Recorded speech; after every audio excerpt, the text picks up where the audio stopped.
আজ 13 মে থেকে শুরু হচ্ছে ৭৮তম কান চলচ্চিত্র উৎসব। বাংলাদেশ সময় আজ রাত 11:15 উদ্বোধনী অনুষ্ঠান শুরু হবে।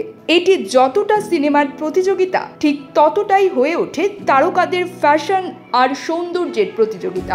কানে উপস্থিত প্রত্যেক তারকা তার সবচেয়ে জমকালো সুন্দর পোশাক আর সৌন্দর্য নিয়ে উপস্থিত হন কানের লাল গালিচায়। অনেকে তো হাজির হন একেবারে স্বচ্ছ পোশাকে।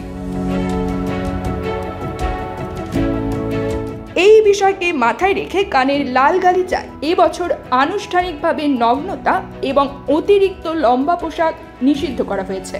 2022 সালে কানের লাল গালিচায় একজন বিক্ষোভকারী টপলেস হয়ে হাজির হওয়ার ফলস্বরূপ এই সিদ্ধান্ত নেওয়া হয়েছে।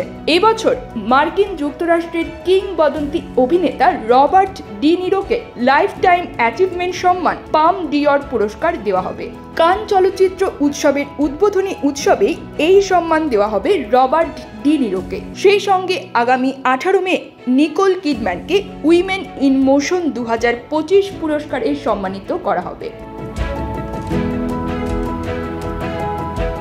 এই কান চলচ্চিত্র উৎসবে প্রতিযোগিতার বাইরে হলিউড সুপারস্টার টম ক্রুজের মিশন ইম্পসিবলের স্পেশাল স্ক্রিনিং হবে। ফ্রান্সের গ্র্যান্ড থিয়েটার লুমিয়েরে আগামী 14 মে বুধবার এই সিনেমা দেখানো হবে। 13 মে থেকে শুরু হয়ে 24 মে শনিবার পর্যন্ত এবারের কান চলচ্চিত্র উৎসব আয়োজিত হচ্ছে, যেখানে সরাসরি সম্প্রচার যেমন হবে তেমনি ফেস্টিভ্যাল দে কান ইউটিউব চ্যানেলের 24 ঘন্টার সরাসরি সম্প্রচার করবে আয়োজকরা। এবারের কান চলচ্চিত্র উৎসবে ভারতীয় সিনেমা তথা বলিউডের 2 অভিনেত্রী উপস্থিত হবেন। কানের রেড কার্পেটে ফের একবার নিজের উপস্থিতি পেশ করতে চলেছেন বলিউড কুইন ঐশ্বরিয়া রাই বচ্চন।